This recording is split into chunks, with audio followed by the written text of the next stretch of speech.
Cette vidéo est un devoir préparant à un cours sur le potentiel de réduction. Les élèves y découvrent la théorie, l'idée étant que lorsqu'ils arrivent en classe, on puisse directement appliquer et pratiquer, voire observer des manipulations et les expliquer. Entre les petites vidéos où vous trouvez les questions du quiz auxquelles les élèves ont dû répondre avant de pouvoir rentrer en classe et pour lesquelles le maître reçoit les réponses. Afin d'observer les réactions d'oxydoréduction, on tente deux expériences. Dans la première, on plonge un bâtonnet de cuivre dans une solution de zinc de plus. Notre but étant d'arriver à transférer 2 électrons du cuivre 0 au zinc de plus. Dans la seconde expérience, on trempe un bâtonnet de zinc 0, donc métallique, dans une solution de cuivre de plus. Le but étant cette fois de transférer 2 électrons du zinc au cuivre de plus. La première expérience n'amène aucune transformation. C'est-à-dire que nous nous rendons compte qu'il n'est pas possible de transférer les électrons du cuivre 0 au zinc de plus, comme nous l'avions écrit théoriquement. Dans la seconde expérience, par contre, on observe effectivement que le cuivre de plus se transforme en cuivre 0.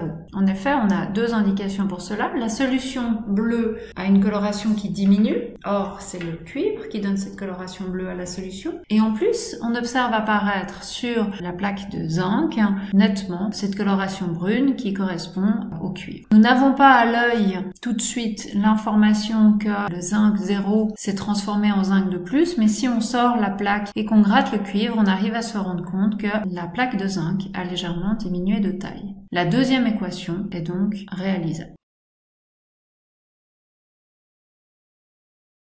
La conclusion de cette double expérience, c'est que toutes les réactions d'oxydoréduction ne sont pas possibles. Nous avons vu dans ce cas que le zinc 0 est capable de réduire le cuivre de plus. Rappelons le vocabulaire. On appelle réduction une réaction où on voit le nombre d'oxydations se réduire, c'est-à-dire qu'on appelle réduction un gain d'électrons. On appelle oxydation par contre une réaction où il y a perte d'électrons. Le cuivre de plus sera appelé oxydant. Il subit la réduction, mais en fait, il provoque l'oxydation de l'autre élément. Et c'est pour cela qu'on l'appelle oxydant. Ici, le zinc 0 sera appelé réducteur dans le sens où s'il subit l'oxydation, il provoque la réduction de l'autre élément, en l'occurrence le cuivre de plus. Le pouvoir réducteur du zinc est suffisant pour provoquer la réduction du cuivre de plus. Le zinc va accepter de donner ces 2 électrons au cuivre de plus. L'autre expérience, décrite ici théoriquement, n'a donc pas fonctionné, puisque bien qu'on ait écrit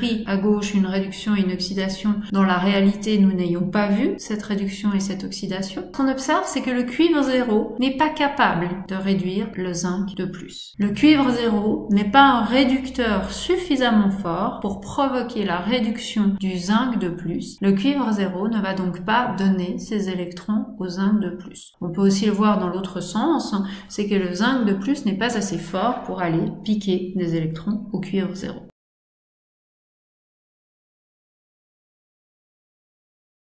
Les couples oxydant-réducteurs ont donc été testés afin de pouvoir classer ces éléments par ordre de force si l'on veut. Et l'on a donc indiqué des réactions ici, des réactions qui sont de réduction. Si je regarde à gauche, j'ai du fluor 0 qui devient du fluor -1, son nombre d'oxydation se réduit. Si je lis dans ce sens-là, c'est une réaction de réduction. Si je lis dans l'autre sens, je trouve la réaction d'oxydation, c'est-à-dire que si j'ai du fluor 1 qui devient du fluor 0, à ce moment-là, j'aurai une réaction d'oxydation. On parle donc de potentiel de réduction parce que on l'a écrit dans le sens de la réduction. Un potentiel de réduction, c'est quoi? Eh bien, en fait, la réaction qui a le plus grand potentiel de réduction fera la réduction. Si on reprend notre exemple de tout à l'heure, dans le cas où j'avais du cuivre de plus et du zinc 0, la réaction s'est faite. C'est-à-dire que si j'ai une substance ici capable de se réduire, qui a un fort potentiel de réduction, donc qui est fortement oxydant, qui se trouve au-dessus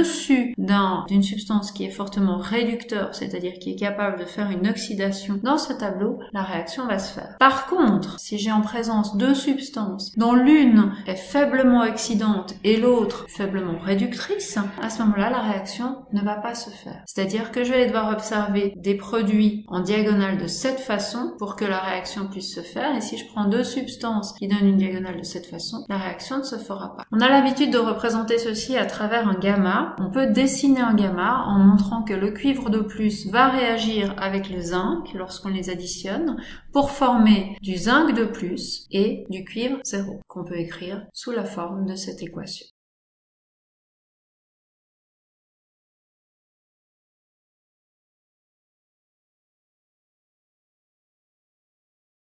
Quelques exemples.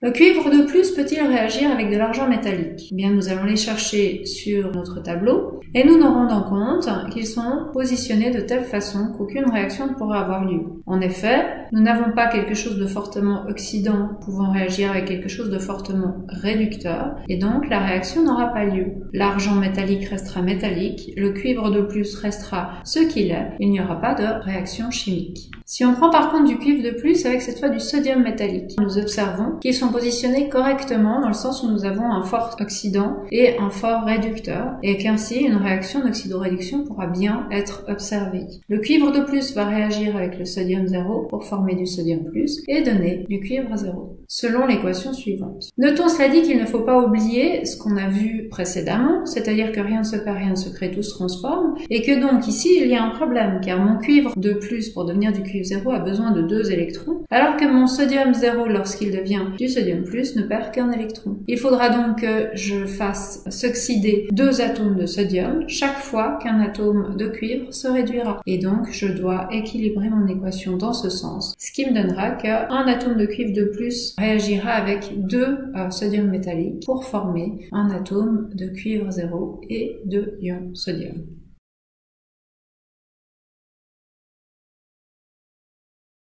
Voyons encore quelques cas un peu particuliers, allons un peu plus loin. Prenons l'exemple de l'acide chlorhydrique qui serait stocké dans un récipient en zinc. Est-ce une bonne idée ou non? Bien entendu que s'il y a une réaction chimique qui devait se faire dans ce récipient pour stocker de l'acide chlorhydrique, ce ne serait pas une bonne idée. Il nous faut donc déterminer si, lorsque je mets de l'acide chlorhydrique dans du zinc, j'ai une réaction d'oxydoréduction qui va pouvoir être observée. En l'occurrence, l'acide chlorhydrique n'est rien d'autre que 2 ions associés, H+, et Cl-. Il va donc falloir que je situe dans mon tableau des potentiels de réduction le H+, le Cl- et le zinc. Je vais alors me rendre compte que, effectivement, j'ai un oxydant qui est au-dessus dans la série électrochimique d'un réducteur. Cela signifie qu'une réaction va pouvoir avoir lieu. C'est l'hydrogène qui va réagir avec le zinc pour former du zinc de plus et de l'hydrogène 0, ce qui peut s'écrire de la façon suivante. Je finalise mon raisonnement en observant ce qui se passe au niveau de l'oxydation et de la réduction et je remarque que lors de la réduction, eh bien, j'ai un gain d'1 électron tandis que lors d'oxydation, j'ai une perte de 2 électrons. Il faut donc que j'équilibre et que je prenne 2 hydrogènes pour 1 zinc lors de la réaction. Je peux le positionner comme ceci, mais je peux faire encore mieux. Je sais que si les corpures simples des métaux se trouvent effectivement sous forme atomique, comme par exemple ici le zinc tel qu'il est écrit, c'est correct, eh bien les non-métaux, eux, se trouvent généralement sous forme de molécules. On a même appris que les éléments portant les numéros atomiques 1, 7, 8, 9 et tout ce qui est en dessous du 9, c'est-à-dire tous les halogènes, se trouvent sous forme diatomique. Donc ici, au lieu d'indiquer 2 hydrogènes, 2 H0, c'est beaucoup plus élégant si je représente la forme qu'il prend dans la nature, c'est-à-dire la forme diatomique, c'est-à-dire H2.